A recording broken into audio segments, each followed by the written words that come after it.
తెలుగు రుచులకు స్వాగతం. అందరికీ నమస్తే. ఈరోజు మన తెలుగు రుచుల్లో మలై కేక్ని చూడబోతున్నాం. ఈ మలై కేక్ చాలా సాఫ్ట్గా, జ్యూసీగా, టేస్టీగా ఉంటుంది. మలై అనగానే మనకు ముందుగా గుర్తుకొచ్చేది పాలతో చేసే పదార్థాలు, ముఖ్యంగా స్వీట్స్. కానీ ఈరోజు పాలతోని కేకును చేస్తున్నాం. ఈ కేకును కూడా ఓవెన్ లేకుండా ఇంట్లోనే ఈజీగా చేసుకోవచ్చు. మన ఇంట్లో ఉండే సింపుల్ ఇంగ్రీడియంట్స్తోని ఈ మలై కేక్ని చేసుకోవచ్చు.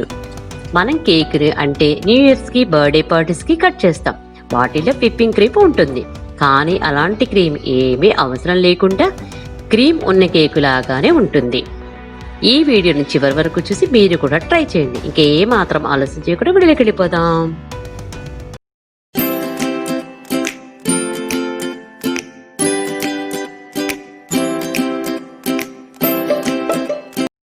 ఒక మిక్సింగ్ బౌల్ తీసుకొని దాంట్లో హాఫ్ కప్పు షుగర్ యాడ్ చేయాలి.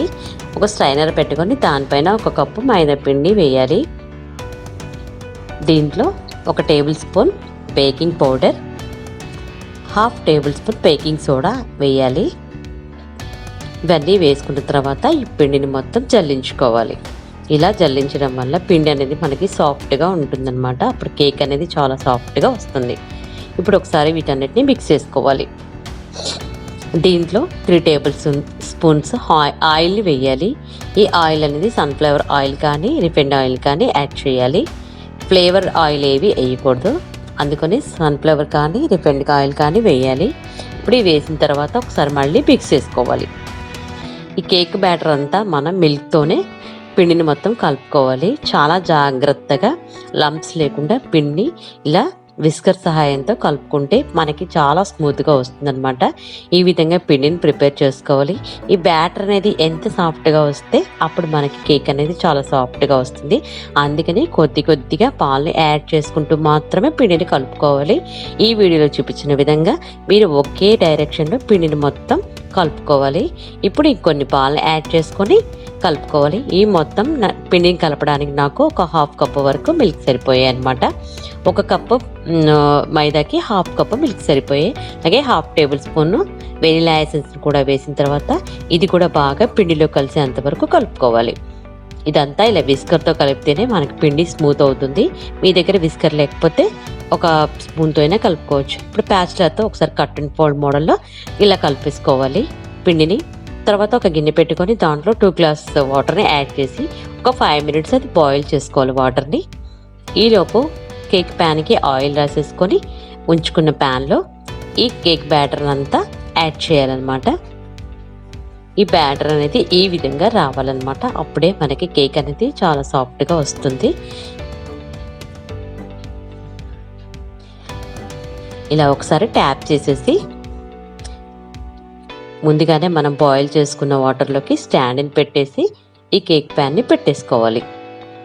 ఇప్పుడు పైన కవర్ చేసేసి లో ఫ్లేమ్లో కంప్లీట్గా 35 to 40 మినిట్స్ వరకు కుక్ చేసుకోవాలి. ఇది పక్కన పెట్టేసుకొని ఈలోగా మనం పైన మలైని తయారు చేసుకుందాం. ఒక ప్యాన్ పెట్టుకొని దాంట్లో ఒక కప్పు మిల్క్ యాడ్ చేసేసి పావు కప్పు కండెన్సర్ మిల్క్ ఉంటుంది కదండి, అది యాడ్ చేయాలి. అది యాడ్ చేసిన తర్వాత ఈ పాలల్లో ఆ కండెన్సర్ మిల్క్ అంతా బాగా కలిసేలాగా కలుపుతూ ఈ మనం ఫుల్ కప్ వేసాం కదా, అది హాఫ్ కప్ అయ్యేంత వరకు మరిగించుకుంటే థిక్గా మనకి మలై తయారవుతుంది అనమాట.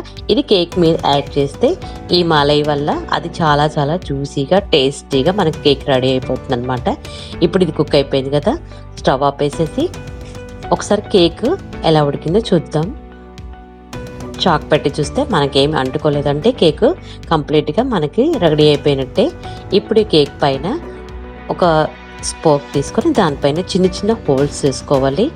ఇలా చేయడం వల్ల మనం వేసే మలై అనేది లోపలికి వెళ్ళి కేక్ అనేది జ్యూసీగా తయారవుతుంది అనమాట. ఇప్పుడు మనం తయారు చేసుకున్న మలైని దీనిపైన యాడ్ చేయాలన్నమాట. ఇలా యాడ్ చేసిన తర్వాత కొద్దిగా మలై ఉంచేసుకొని పక్కన పెట్టేసుకొని పీసెస్లా కట్ చేసుకొని దానిపైన కూడా వేసేసుకుంటే చాలా టేస్టీ అయిన కేక్ మనకి రెడీ అవుతుంది అనమాట. దీనిపైన జీడిపప్పుతో గార్నిష్ చేసుకోవాలి. సన్నగా తురిమిన జీడిపప్పుని యాడ్ చేస్తున్నాను నేను. ఇలా కావాలంటే మీరు బాదంని కూడా యాడ్ చేసుకోవచ్చు. ఇప్పుడు ఒక నైఫ్ తీసుకొని దాంతో మనం ఇలాగా కట్ చేసేసుకుంటే పీసెస్ లాగా మనకి కూల్ అయిపోయిన తర్వాత ఈ చక్కగా పీసెస్ లాగా వచ్చేస్తాయి అన్నమాట. ఇది చాలా సాఫ్ట్గా ఉంటుందండి ఈ కేక్ అనేది. పైన మనం మలై యాడ్ చేయడం వల్ల పైన క్రీమ్ లాగా, విప్పింగ్ క్రీమ్ లాగా ఇది మనకి చాలా టేస్టీగా ఉంటుంది. ఇలా కట్ చేసేసుకున్న తర్వాత ఒక 10 మినిట్స్ కంప్లీట్గా దీన్ని వదిలేయాలి. అప్పుడు కేక్కి మలై అనేది కంప్లీట్గా పడుతుందన్నమాట. అలా ఉంచేస్తే చాలా టేస్టీ అయిన కేక్ మనకి రెడీ అవుతుంది. దీనిపైన మనం గార్నిష్ చేసుకుందాం. ఇప్పుడు చెర్రీస్తో గార్నిష్ చేస్తున్నాను నేను. ఇలా గార్నిష్ చేసుకున్న తర్వాత ఒక పీస్ని తీసేసుకొని చూడండి 10 మినిట్స్ తర్వాత ఒక కేక్ అనేది సపరేట్ చక్కగా ఈజీగా వచ్చేస్తుంది మనకి. ఇప్పుడు ఒక సర్వింగ్ ప్లేట్ తీసుకొని దాంట్లో ఈ కేక్ పీసెస్ పెట్టేసి దానిపైన కూడా కొంచెం మలై వేసేసుకోండి. మనం సర్వ్ చేసుకునేటప్పుడు కూడా మలై వేసుకొని తింటే చాలా జ్యూసీ అయినా సాఫ్ట్ అయిన కేక్ అనేది రెడీ అయిందండి. అంతేనండి, ఈజీగా ఇంట్లో ఉన్న ఇంగ్రీడియంట్స్తోనే కేక్ అనేది చాలా సాఫ్టీగా, జ్యూసీగా, టేస్టీగా ఉంటుంది. మీరు కూడా ఖచ్చితంగా ట్రై చేయండి. మీ అందరికీ ఈ వీడియో నచ్చింది అనుకుంటున్నాను. మీకు ఎలా వచ్చిందో కామెంట్ సెక్షన్లో కామెంట్ తెలియజేయండి, లైక్ చేయండి, షేర్ చేయండి, సబ్స్క్రైబ్ చేయడం మర్చిపోవద్దు. Thank you for watching.